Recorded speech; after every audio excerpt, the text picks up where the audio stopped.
Hello friends, അടുത്ത എപ്പിസോഡിൽ അനഘ സന്ദീപിന്റെ റൂമിലെത്തി തന്റെ സന്തോഷം സന്ദീപിനോട് അറിയിക്കുമ്പോൾ മറുപടി ഒന്നും പറയാനാകാതെ സന്ദീപ് അരികിലിരുന്നു. അനഘ തന്റെ മനസ്സ് നിറഞ്ഞ് ഇന്ന് ആദ്യമായിട്ടാണ് സന്ദീപിന്റെ റൂമിൽ നിന്ന് ഇതുപോലെ പോകുന്നതെന്നും ഞാൻ മരിക്കുമ്പോൾ പോലും ഇത്രത്തോളം സന്തോഷമുള്ള ഒരു ദിവസം തനിക്ക് വേറെ ഉണ്ടാവുകയില്ല എന്നും അനഘ പറയുന്നത് കേട്ട് സന്ദീപ് ആകെ സങ്കടപ്പെടുന്നു. അതിനുശേഷം സന്ദീപിന്റെ റൂമിൽ നിന്ന് അനഘ മടങ്ങുന്നു. ഈ സമയത്ത് അർച്ചനയെയും സച്ചിയെയും റൂമിലേക്ക് വിളിച്ച് സേതുമാധവൻ വിവാഹത്തിന്റെ ഒരുക്കങ്ങളെ കുറിച്ച് പറയുന്നു. ഈ വിവാഹം നമുക്ക് വളരെ ഗംഭീരമായി നടത്തണമെന്നും ഈ നാട്ടിലുള്ള എല്ലാവരെയും വിളിച്ചിട്ടാവണം ഈ വിവാഹം നടത്തേണ്ടത്, ഒരാളെ പോലും ക്ഷണിക്കാൻ മറന്നു പോകരുതെന്നും അത്രയും ഗംഭീരമായിട്ടുള്ള ഒരു വിവാഹമാണ് നമ്മൾ നടത്താൻ പോകുന്നതെന്ന് സേതുമാധവൻ അറിയിച്ചു. അനഘയ്ക്ക് സ്വന്തമായിട്ട് അവന്തിക മാത്രമല്ലേ ഉള്ളൂ, അവരുടെ അച്ഛനമ്മമാരുണ്ടായിരുന്നെങ്കിൽ ഇതിലും ഗംഭീരമായി ഈ വിവാഹം നടത്തുമെന്നൊരു തോന്നൽ അവരുടെ മനസ്സിനെ അലട്ടരുത്. അതുകൊണ്ട് തന്നെ അങ്ങനെ ഒരു ചിന്തയോ ഒരു കുറവോ തോന്നാത്ത വിധത്തിലാവണം ഈ വിവാഹം നമുക്ക് നടത്തേണ്ടതെന്ന് സേതുമാധവൻ സച്ചിയോടും അർച്ചനയോടും പങ്കുവെക്കുന്നു. പിന്നെയുള്ളത് സ്നേഹയുടെ കാര്യമാണ്. സ്നേഹയും നമുക്ക് താമസിയാതെ തന്നെ വിവാഹം കഴിപ്പിച്ച് അയക്കണം. അവളുടെ മനസ്സിൽ ആരെങ്കിലും ഉണ്ടോ എന്ന് അന്വേഷിച്ചിട്ട് വേണം വിവാഹത്തെക്കുറിച്ച് നമുക്ക് ആലോചിക്കാൻ. അങ്ങനെ അവൾക്ക് ആരോടെങ്കിലും സ്നേഹമുണ്ടെങ്കിൽ ആ ആളുമായിട്ട് തന്നെ നമുക്ക് ആ വിവാഹം നടത്തി കൊടുക്കാൻ. ഇന്നത്തെ കാലത്ത് വീട്ടുകാർ കണ്ടെത്തുന്നതിനേക്കാൾ നല്ലത് അവർ സ്വയം കണ്ടെത്തുന്ന, പരസ്പരം മനസ്സിലാക്കുന്ന ഒരാളെയാണ് ആദ്യം തിരഞ്ഞെടുക്കാൻ നമ്മൾ അനുവദിക്കേണ്ടത്. അതുകൊണ്ട് തന്നെ അങ്ങനെ പരസ്പരം ഇഷ്ടപ്പെട്ട് ആരെങ്കിലും ഉണ്ടെങ്കിൽ അവരെ പരസ്പരം ഒന്നിപ്പിക്കാനായി മുൻകൈ എടുക്കേണ്ടതല്ലേ നല്ലത്. അതാണ് ഇനി നമ്മൾ ചെയ്യേണ്ടത് എന്ന് പറഞ്ഞത്. ഉടനെ സച്ചി ചോദിച്ചു, അച്ഛ, അങ്ങനെ ഒരു തോന്നൽ അച്ഛനുണ്ടായിരുന്നെങ്കിൽ എന്തുകൊണ്ട് സന്ദീപിന്റെ കാര്യത്തിൽ അങ്ങനെ ഒരു തീരുമാനത്തിൽ അച്ഛൻ എത്തിച്ചേരാൻ കഴിയാതെ പോയെന്ന സച്ചിയുടെ ചോദ്യം കേട്ട് സേതുമാധവൻ പറഞ്ഞു, അതിന് ഞാൻ അവനോട് ചോദിച്ചതായിരുന്നല്ലോ. അവനോട് ചോദിച്ചില്ലെന്ന് ആര് പറഞ്ഞു? അന്ന് അവൻ തിരിച്ചു വന്ന സമയത്ത്, ന്യൂസിലാൻഡിൽ നിന്ന് മടങ്ങിയെത്തിയ സമയത്ത് ഞാൻ അവനോട് അതേ ചോദ്യം ചോദിച്ചിരുന്നു, നിന്റെ മനസ്സിൽ ആരെങ്കിലും ഉണ്ടോ എന്ന്. അന്ന് അങ്ങനെ ഏതെങ്കിലും ഒരു പെൺകുട്ടി ഉണ്ടായിരുന്നെങ്കിൽ ആ വിവാഹം നടത്തി കൊടുക്കാനായിരുന്നു എന്റെ തീരുമാനം എന്ന് അറിയിച്ചു. അത് കേട്ടതും സച്ചി ചോദിച്ചു, അതച്ച അന്ന് പഠനം കഴിഞ്ഞു വന്ന ആ സമയത്തല്ലേ? അതിനുശേഷം പിന്നീട് ഈ വിവാഹത്തെ കുറിച്ച് അച്ഛൻ ചിന്തിച്ചപ്പോഴും അച്ഛന് സന്ദീപിനോട് ആരെങ്കിലും മനസ്സിലുണ്ടോ എന്ന് ചോദിക്കാമായിരുന്നല്ലോ എന്ന് ചോദിച്ചു. അത് കേട്ടതും സേതുമാധവൻ പറഞ്ഞു, സച്ചി, അവൻ എന്നോട് പറഞ്ഞിരുന്നു അവന്റെ മനസ്സിൽ ഒരു പെൺകുട്ടി ഉണ്ട് എന്ന്. അത് പക്ഷെ അവൻ അന്ന് പഠിച്ചുകൊണ്ടിരുന്ന സമയത്ത് ആ കോളേജിൽ ഉണ്ടായിരുന്ന ഒരു പെൺകുട്ടിയായിരുന്നു. ആ പെൺകുട്ടിയെ കണ്ടെത്തി അവളോട് നമുക്ക് അന്വേഷിക്കാമെന്നും വിവാഹം നടത്തി കൊടുക്കാമെന്നും ഞാൻ സന്ദീപിനോട് പറഞ്ഞതായിരുന്നു. പക്ഷെ അവൻ അപ്പോ അത് വേണ്ട എന്ന് പറഞ്ഞ് അവസാനം അതിൽ നിന്ന് ഒഴിഞ്ഞു മാറുകയാണ് ചെയ്തത്. അത് കേട്ട സച്ചി ചോദിച്ചു, അതെന്താണെച്ചാ അങ്ങനെ ഒരു സംഭവം ഉണ്ടായത് എന്ന് ചോദിച്ചതും, അത് നിന്റെ വിവാഹം നടന്ന സമയത്തായിരുന്നു സച്ചി. അന്ന് പിന്നെ അതിനെക്കുറിച്ച് കൂടുതലൊന്നും അവനും പറയാതിരുന്നതുകൊണ്ട് ഞാനും അതിനെക്കുറിച്ച് ശ്രദ്ധിച്ചില്ല. ഇപ്പോ ഈ വിവാഹത്തിന് അവന് സമ്മതമാണെന്ന് അവൻ തന്നെ പറഞ്ഞല്ലോ. പിന്നെ ഇപ്പോ അവനോട് ഞാനൊരു നീതികേട് കാണിക്കുന്നതായിട്ട് എനിക്ക് തോന്നുന്നില്ല എന്ന് സേതുമാധവൻ അറിയിച്ചു. പിന്നെ ആകെ ഒരു ആശങ്കയുണ്ടായിരുന്നത് നിന്റെ കാര്യത്തിലായിരുന്നു. നിന്നോട് എനിക്ക് അങ്ങനെ ഒരു ചോദ്യം ചോദിക്കാനുള്ള അവസരം നീ ഉണ്ടാക്കിയിരുന്നില്ലല്ലോ. കാരണം നീ ഇങ്ങനെ നാട് നീളം നടക്കുകയായിരുന്നല്ലോ, വരും പോകും എന്നുള്ള അവസ്ഥയിലായിരുന്നില്ലേ നിന്റെ അന്നത്തെ ആ ഒരു സാഹചര്യം.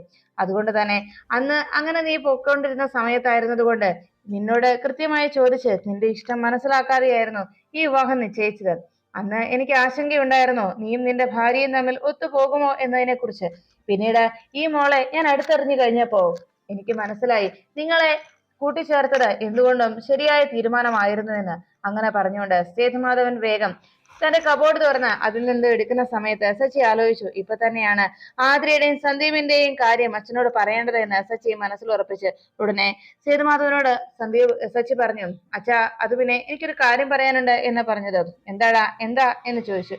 ഉടനെ അർച്ചന വേഗം സച്ചിയെ പിടിച്ചു നിർത്തിയിട്ട് പറഞ്ഞു, അത് പിന്നെ അച്ഛാ, ഞങ്ങൾ പോകുന്ന കാര്യം പറയുകയായിരുന്നു. നമുക്ക് ഈ വിവാഹം ഗംഭീരമായി നടത്താം അച്ഛാ എന്ന് അർച്ചന പറയുമ്പോ സേതുമാധവൻ പറഞ്ഞു, ഓ അതായിരുന്നോ, ഇതാ നിങ്ങൾക്ക് തരാനായി ഞാൻ വിളിപ്പിച്ചത്. ഇത് ഇവിടെ ഇരുന്ന ബാക്കി ക്ഷണക്കത്താണ്. നിങ്ങൾക്ക് വേണ്ടപ്പെട്ടവരെയൊക്കെ ഈ ക്ഷണക്കത്ത് കൊടുത്ത് നിങ്ങൾ ക്ഷണിക്കണം. ഇനിയും പോരാ എന്നുണ്ടെങ്കിൽ ഞാൻ സ്നേഹയുടെ കയ്യിൽ ബാക്കി ഏൽപ്പിച്ചിട്ടുണ്ട്, അതിൽ നിന്ന് വാങ്ങിച്ചോ. പിന്നെ ഈ ക്ഷണക്കത്ത് ആദ്യം കൊടുത്ത് ഞാൻ ക്ഷണിച്ചത് വൃന്ദാവനത്തിലുള്ളവരെയാണ്, അവിടെയുള്ള എല്ലാവരെയും ക്ഷണിച്ചിട്ടുണ്ട് എന്ന് സേതുമാധവൻ അറിയിച്ചു. അത് കേട്ട ഉടനെ സച്ചി സേതുമാധവനോട് പറയാൻ ഒരുങ്ങിയ കാര്യം അത് പറയിപ്പിക്കാതെ അർച്ചന സച്ചിയെ വിളിച്ച് ബലമായി കൂട്ടിക്കൊണ്ടു പോന്നു. സച്ചി പുറത്തിറങ്ങിയ ആ നിമിഷം അച്ഛനോട് പറഞ്ഞു, എടോ താൻ എന്തായി കാണിക്കുന്നത്? ഞാൻ അച്ഛനോട് പറയാൻ പോവാ, ആതിരയുടെ കാര്യം എനിക്ക് അച്ഛനോട് പറയണം എന്ന് പറഞ്ഞ് സച്ചിയെ നിർബന്ധപൂർവ്വം അർച്ചന പിടിച്ചു വലിക്കുമ്പോ അർച്ചനയുടെ കയ്യിൽ നിന്ന് മാറി സച്ചി വേഗം സേതുമാധവന്റെ അരികിലേക്ക് ചെന്നു. അച്ഛ എന്ന് വിളിച്ചതും സേതുമാധവൻ ചോദിച്ചു, എന്താ മോനെ? അല്ലച്ചാ, ഞാൻ പറയാൻ വന്നത് എന്ന് പറഞ്ഞ് സച്ചി പറയാൻ ഒരുങ്ങുമ്പോഴേക്കും അർച്ചന പറഞ്ഞു, അത് വേറൊന്നും അല്ലച്ചാ, ഞങ്ങൾക്ക് വിളിക്കാനുള്ള ആളുകളെ കുറിച്ച് ഞങ്ങൾ ആലോചിക്കുകയായിരുന്നു. അക്കാര്യം അച്ഛനോട് പറയാനായി വന്നതായിരുന്നു. എന്നാ ഞങ്ങൾ ഉടനെ തന്നെ ഞങ്ങൾക്ക് വേണ്ടപ്പെട്ടവരെയൊക്കെ വിളിക്കുന്ന കാര്യം തീരുമാനിക്കട്ടെ എന്ന് പറഞ്ഞു അർച്ചന വേഗം സച്ചിയെയും പിടിച്ചു വെച്ചവിടെ നിന്ന് റൂമിലേക്ക് കൊണ്ടുവന്നു. ഈ സമയത്ത് അർച്ചനോട് സച്ചി ദേഷ്യപ്പെട്ടു. താൻ എന്താണ് ഈ കാണിക്കുന്നത്? സന്ദീപിന്റെ കാര്യം മാത്രം ഓർത്ത് നമുക്ക് മിണ്ടാതിരിക്കാനാവില്ല. ആതിരയെയും നമ്മൾ ചിന്തിക്കണം. ആതിരയുടെ ഭാവിയെക്കുറിച്ചും നമ്മൾ ആലോചിക്കണം. നമ്മളാണല്ലോ അവരുടെ വിവാഹം നടത്തിക്കൊടുത്തത്. സന്ദീപിന് ആതിരയെ മാത്രം മതി എന്ന് പറഞ്ഞ് അന്ന് അവൻ അങ്ങനെ ബഹളം വെച്ചപ്പോഴായിരുന്നല്ലോ നമ്മൾ ആ വിവാഹം നടത്തി കൊടുക്കാൻ തയ്യാറായത്. ഇന്നത്തെ അവസ്ഥ അങ്ങനെയല്ല. അവര് തമ്മിൽ പിരിക്കാനായിട്ട് നമുക്കാവില്ല. കാരണം അവര് വെറും ഒരു കാമുകന്മാരല്ല. നമ്മളെ പോലെ അവർ ഭാര്യ ഭർത്താക്കന്മാരാണ്. നിയമപരമായി അവർ വിവാഹിതരാണ്. ആ നിലയ്ക്ക് അവരെ അങ്ങനെ വെറുതെ ഒഴിച്ചു മാറ്റി കളയാൻ കഴിയുന്ന കാര്യങ്ങളല്ല. ആതിരയുടെ ജീവിതവും ഇതോടെ ഇല്ലാതാവും. സന്ദീപ് എന്ത് തീരുമാനിച്ചാലും എന്ത് ചെയ്താലും പ്രശ്നമല്ല. പക്ഷെ ആതിരയുടെ ജീവിതം വെച്ച് കളിക്കാൻ ഞാൻ സമ്മതിക്കില്ല. അതുകൊണ്ട് തന്നെ അച്ഛനോട് ഇക്കാര്യം പറഞ്ഞേ പറ്റൂ. അച്ഛൻ ഇക്കാര്യം അറിയണം എന്ന് സച്ചി അർച്ചനയോട് പറയുമ്പോ അർച്ചന പറഞ്ഞു, സച്ചിയേട്ടാ അതൊക്കെ ശരി തന്നെയാ, നമുക്ക് ഇക്കാര്യം പറയാം. പക്ഷെ അതിന് ഒരു സാവകാശം വേണ്ടേ എന്ന് പറഞ്ഞതും, ഇനി എന്നാ സാവകാശം? എല്ലാ കാര്യങ്ങളും നടന്നു കഴിഞ്ഞതിന് ശേഷമോ? അനഘയുമായിട്ടുള്ള സന്ദീപിന്റെ വിവാഹം കഴിഞ്ഞിട്ടാണോ താൻ ഇക്കാര്യം പറയാമെന്ന് പറയുന്നത് എന്ന് ചോദിച്ചതും അർച്ചന പറഞ്ഞു, സച്ചിയേട്ടാ അങ്ങനെയല്ല, ഞാൻ പറയുന്നൊന്ന് കേൾക്ക് എന്ന് പറഞ്ഞതും സച്ചി പറഞ്ഞു, അർച്ചന ഇത് നമ്മൾ കൂടി ചെയ്തു വെച്ച ഒരു തെറ്റാണ്. അതുകൊണ്ട് തന്നെ ആതിരയുടെ ജീവിതം വെച്ച് കളിക്കാനാവില്ല എന്ന് സച്ചി അർച്ചനയോട് പറയുന്നു. അത് കേട്ടതും അർച്ചന പറഞ്ഞു, സച്ചിയേട്ടൻ പറയുന്നതൊക്കെ ശരി തന്നെയാണ്. ഇപ്പൊ ചെന്ന് എടുത്തു ചാടി സച്ചിയേട്ടൻ ഇക്കാര്യമൊക്കെ അച്ഛനോട് പറയുന്നു. അച്ഛൻ ആ നിമിഷം തന്നെ സന്ദീപിനെ വിളിക്കാൻ തയ്യാറാകും. സന്ദീപിനെ വിളിച്ച് അച്ഛൻ കാര്യങ്ങൾ അന്വേഷിക്കും. ഇപ്പോഴത്തെ സാഹചര്യത്തിൽ സന്ദീപ് സമ്മതിച്ചു കൊടുക്കുവോ ആതിരയെ സന്ദീപിന് ഇഷ്ടമാണെന്നും അങ്ങനെയൊക്കെ സംഭവിച്ചിട്ടുണ്ട് എന്നും? അവസാനം എന്തായി തീരും? സന്ദീപ് ഇക്കാര്യമെല്ലാം നിഷേധിക്കുകയും ആ ഒരു അവസരത്തിൽ നമ്മൾ വലിയൊരു തെറ്റുകാരായി മാറുകയും ചെയ്യില്ലേ? അതുകൊണ്ടാണ് ഞാൻ പറയുന്നത്, സച്ചിയേട്ടൻ ഒന്ന് സമാധാനിക്ക്. എന്താണ് സന്ദീപിന്റെ പ്രശ്നം എന്ന് നമുക്കൊന്ന് മനസ്സിലാക്കാം. അതിനുശേഷം സന്ദീപ് ഇങ്ങനെയൊക്കെ തീരുമാനിക്കാനുള്ള സാഹചര്യം എന്താണെന്ന് കണ്ടെത്തിയതിനു ശേഷം നമുക്ക് ഇക്കാര്യം അച്ഛനെ അറിയിച്ചാൽ പോരെ എന്ന് ചോദിച്ചതും സച്ചി പറഞ്ഞു, എന്നാ ശരി, ഇപ്പൊ തന്നെ ഞാൻ അവനോട് സംസാരിക്കാം. എന്താ അവനെ മനസ്സിലിരിപ്പെന്ന് എനിക്ക് അറിയണല്ലോ. എന്തായാലും ഒരു പെൺകുട്ടിയുടെ ജീവിതം വെച്ച് ഇങ്ങനെ പന്താടാൻ ഞാൻ സമ്മതിക്കില്ല. അവൻ എന്ത് വേണമെങ്കിലും ചെയ്തോട്ടെ. പക്ഷെ ആതിരയുടെ ജീവിതം അത് അവന്റെ കയ്യിലെ ഒരു മരപ്പാവയെ പോലെ വെറുതെ ഇട്ട് അങ്ങോട്ടും ഇങ്ങോട്ടും തട്ടി കളിക്കാനുള്ളതല്ല എന്ന് സച്ചി അറിയിച്ചതും ഉടനെ അർച്ചന പറഞ്ഞു, എനിക്കറിയാം സച്ചിയേട്ടാ, സച്ചിയേട്ടൻ പറഞ്ഞു വരുന്നത്. അതുകൊണ്ട് എനിക്കൊരു അവസരം താ സച്ചിയേട്ടാ, അല്പം കൂടി ഒന്ന് ക്ഷമിക്കേ, ഞാൻ അവനോട് സംസാരിക്കാം. അവനോട് ഒന്നുകൂടി ഞാൻ സംസാരിച്ച് നോക്കട്ടെ. സച്ചിയേട്ടൻ ചോദിച്ചാൽ ചിലപ്പോ അവനുള്ള വാശി കൂടത്തേ ഉള്ളൂ. ദേഷ്യത്തോടെ ചെന്ന് സംസാരിച്ചാൽ അവൻ ഇപ്പോ എന്തുകൊണ്ട് ഇങ്ങനെ തീരുമാനമെടുത്തോ അതിനേക്കാൾ ഏറെ വാശിയാകും അവന്. അതുകൊണ്ട് തന്നെ തൽക്കാലം സച്ചിയേട്ടൻ ഒന്ന് സമാധാനപ്പെട്, ഞാൻ അവനോട് നയത്തിലൊന്ന് ചോദിച്ചു നോക്കാം. ഒന്നുകൂടി എനിക്കൊരു അവസരം താ എന്ന് പറഞ്ഞ് സച്ചിയെ ഒരു വിധത്തിൽ അർച്ചന സമാധാനിപ്പിക്കുന്നു. അവസാനം സന്ദീപിന്റെ ഈ ഒരു തീരുമാനത്തിലും സന്ദീപ് എടുത്തുചാടി ഇങ്ങനെയൊക്കെ തീരുമാനിച്ചതിന്റെ നിരാശയിൽ സച്ചി കലിയോടെ അങ്ങനെ നിൽക്കുമ്പോ ആതിര തന്റെ റൂമിലിരുന്ന് സന്ദീപ് തന്നോട് കാണിച്ച ആ ചതിക്ക്, തന്നോട് കാണിച്ച ഈ വലിയൊരു ക്രൂരതയ്ക്ക് എന്താണ് പ്രതിഫലമായി സന്ദീപിനോട് ചെയ്യേണ്ടത് എന്നറിയാതെ ആകെ വേദനയോടിരിക്കണം.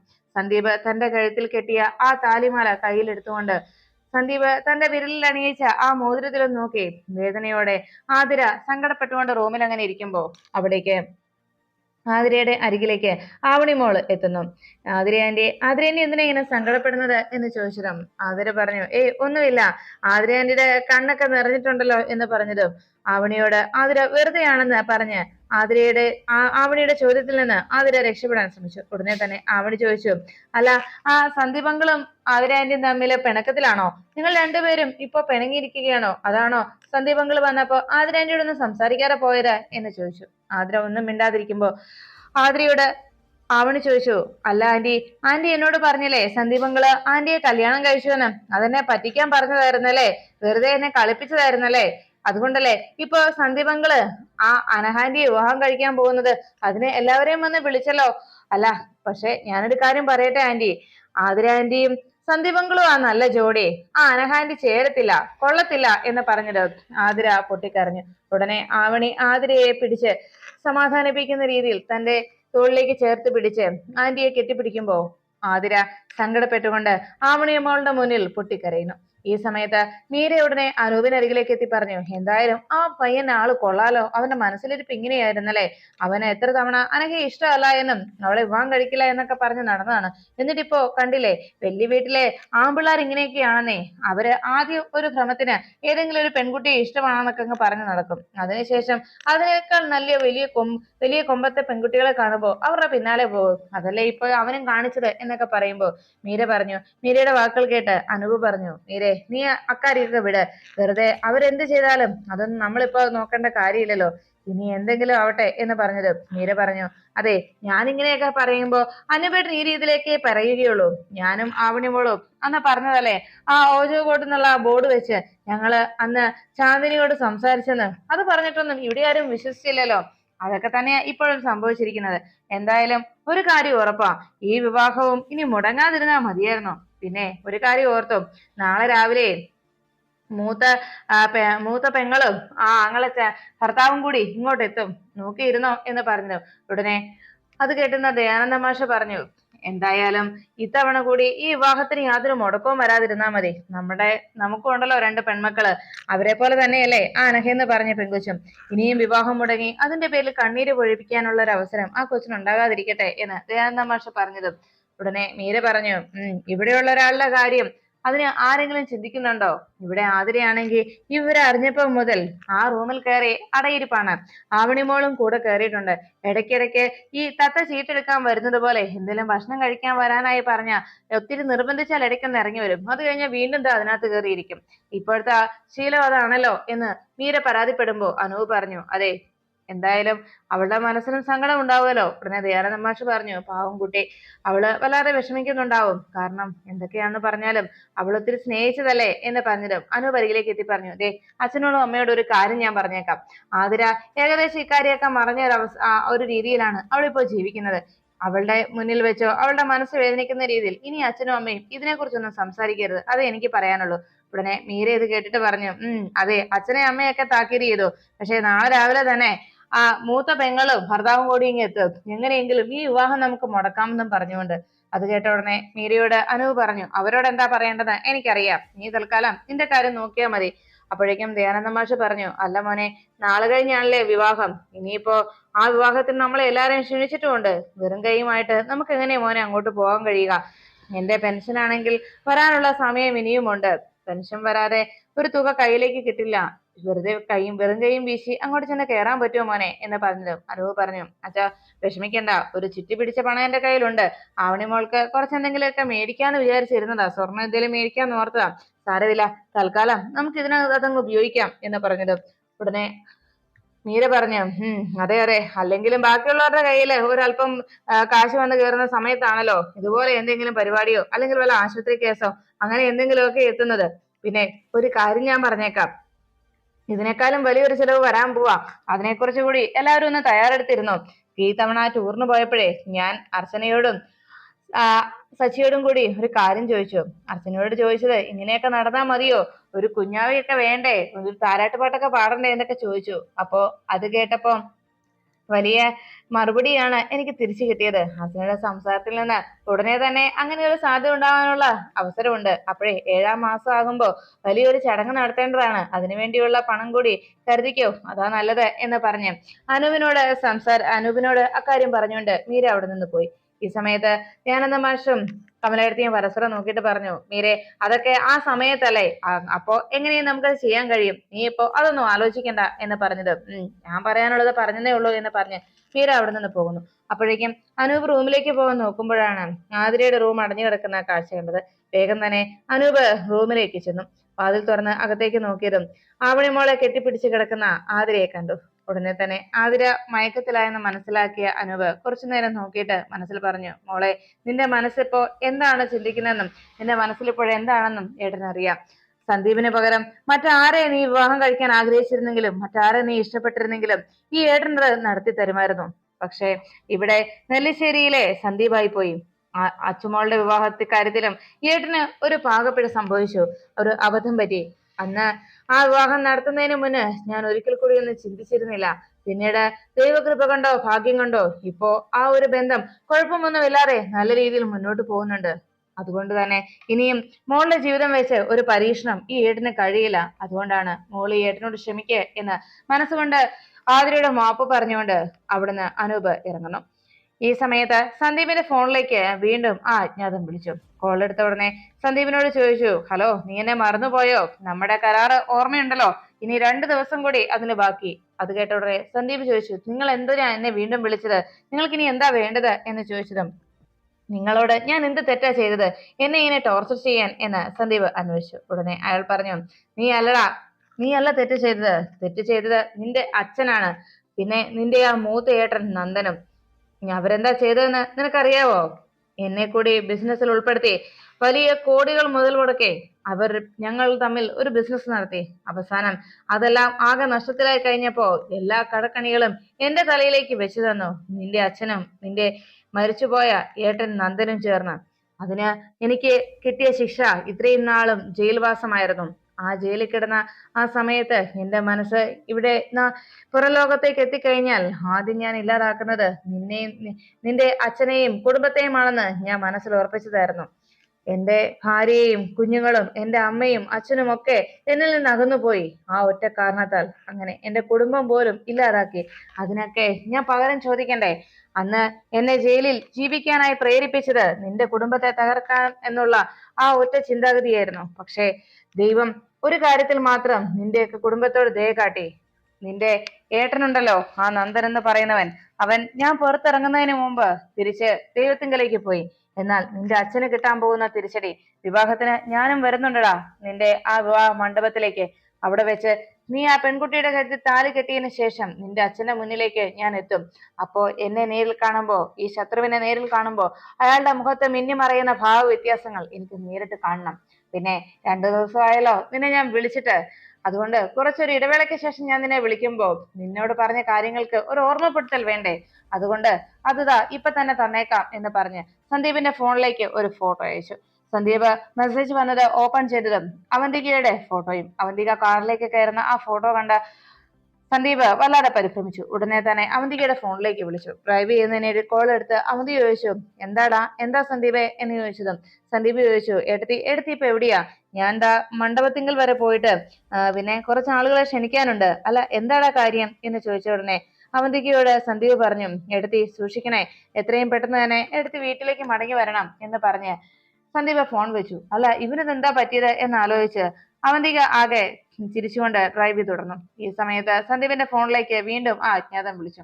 ഉടനെ അജ്ഞാതനോട് സന്ദീപ് ചോദിച്ചു, നിങ്ങൾ എന്തിനാ വെറുതെ ഇങ്ങനെ ടോർച്ചർ ചെയ്യുന്നത്? നിങ്ങൾ പറഞ്ഞ കാര്യങ്ങളൊക്കെ ഞാൻ ചെയ്യുന്നില്ലേ? എന്നിട്ടും നിങ്ങൾ എന്നോട് ഇങ്ങനെയൊക്കെ പെരുമാറുന്നത് എന്തിനാണ് എന്ന് സന്ദീപ് ആശങ്കയോടെ അന്വേഷിച്ചു. അപ്പോഴേക്കും ആ അജ്ഞാതൻ പറഞ്ഞു, എടാ, ഇപ്പൊ ഞാൻ അയച്ചത് നിന്റെ ഏട്ടത്തി എന്ന് പറയുന്ന അവന്തികയുടെ ഫോട്ടോയാണല്ലോ. അവളെ വേണമെങ്കിൽ ഈ നിമിഷം എനിക്ക് അങ്ങ് ഇല്ലാതാക്കാം. പക്ഷെ അവളെ ഞാൻ അങ്ങനെ അങ്ങ് തീർക്കില്ല. കാരണം അവൾക്കുള്ളത് അത്ര നിസ്സാരമായിട്ടുള്ളൊരു മരണമല്ല. നിന്റെ ചേട്ടനുണ്ടല്ലോ, ആ നന്ദൻ, അവന്റെ ഭാര്യയല്ലേ അവൾ. അതുകൊണ്ട് തന്നെ അവൾക്ക് കൊടുക്കുന്ന ശിക്ഷ കുറച്ചുകൂടി കൂടിയിട്ടുള്ളതാണ്. അതുകൊണ്ടാണ് അവളെ ഞാനിപ്പോൾ വെറുതെ വിട്ടിരിക്കുന്നത്. പിന്നെ വിവാഹ ദിവസം ഞാനും വരുന്നുണ്ട് ആ മണ്ഡപത്തിലേക്ക്. നീ വിവാഹിതനായി നിൽക്കുന്നതും നിന്റെ അച്ഛൻ വലിയ സന്തോഷിച്ച് നിൽക്കുന്നതുമായിട്ടുള്ള ആ സമയത്തിൽ വേണം എനിക്ക് നിന്റെ അച്ഛന്റെ മുന്നിലേക്ക് എത്തിച്ചേരാൻ എന്ന് അറിയിച്ചു. അങ്ങനെ പറഞ്ഞുകൊണ്ട് ആ അജ്ഞാതം ഫോൺ വെച്ച് കഴിയുമ്പോൾ സന്ദീപ് ആകെ നിരാശയിലായി. ഈ സമയത്ത് അവന്തികയെ കാണാനായി അജയൻ എത്തുന്നു. അജയനോട് അവന്തിക ചോദിച്ചു, നീ ഇപ്പോ മലമുകൾ എസ്റ്റേറ്റിൽ പോയിട്ട് അവിടെ എല്ലാം അരിച്ചു പെറുക്കിയിട്ടും നിനക്ക് അയാളെ കണ്ടെത്താൻ കഴിഞ്ഞില്ല അല്ലെ എന്ന് ചോദിച്ചതും അജയൻ പറഞ്ഞു, ഇല്ല മേഡം, ഞാൻ അവിടെ എല്ലാം അരിച്ചു പെറുക്കി. അവിടെ എങ്ങും തന്നെ അയാൾ ഉണ്ടായിരുന്നില്ല. ഞാൻ അവിടെ ആരോഗ്യ വകുപ്പിലെ ഒരു ഉദ്യോഗസ്ഥൻ എന്ന രീതിയിൽ കണ്ണട വെച്ച് വിഗുവൊക്കെ വെച്ച് ഒരു ഭാവമൊക്കെ മാറ്റി വേഷമൊക്കെ മാറ്റിയിട്ടാണ് അവിടെ ചെന്നത്. കുറെ മന്തിന്റെ ഗുളിക മാത്രം ചെലവായെന്നല്ലാതെ വേറെ യാതൊരു പ്രയോജനവും ഉണ്ടായില്ല. ആരോ ഒരാള് തട്ടിക്കൊണ്ടു പോയെന്നല്ലേ മേഡം പറഞ്ഞത്. അതുകൊണ്ട് ആ പരിസരത്തുള്ള വീടുകളിലെല്ലാം ഞാൻ കയറി ഇറങ്ങി. അവിടെയെങ്ങും ഒരാളെയും അതുപോലെ ഞാൻ കണ്ടെത്തിയില്ല. പിന്നെ ആ തട്ടിക്കൊണ്ടുപോയ ആള് വല്ലോ കിഡ്നിയോ കരളോ വല്ലോ ഒക്കെ മുറിച്ചു വിറ്റ് പണം തട്ടിയെടുക്കാൻ വേണ്ടി അയാളെ കൊന്നിട്ടുണ്ടാകുമോ എന്ന് പോലെയൊക്കെ സംശയമുണ്ട്. അങ്ങനെ എങ്ങാനും ചെയ്തിട്ടുണ്ടെങ്കിലോ എന്ന് ചോദിച്ചതും അവന്തിക പറഞ്ഞു, അങ്ങനെ ഒരു മരണം അവന് ഒരിക്കലും ഞാൻ വിധിക്കില്ല. അങ്ങനെ ഒരു മരണം അവൻ ഉണ്ടാവാനും പോകുന്നില്ല.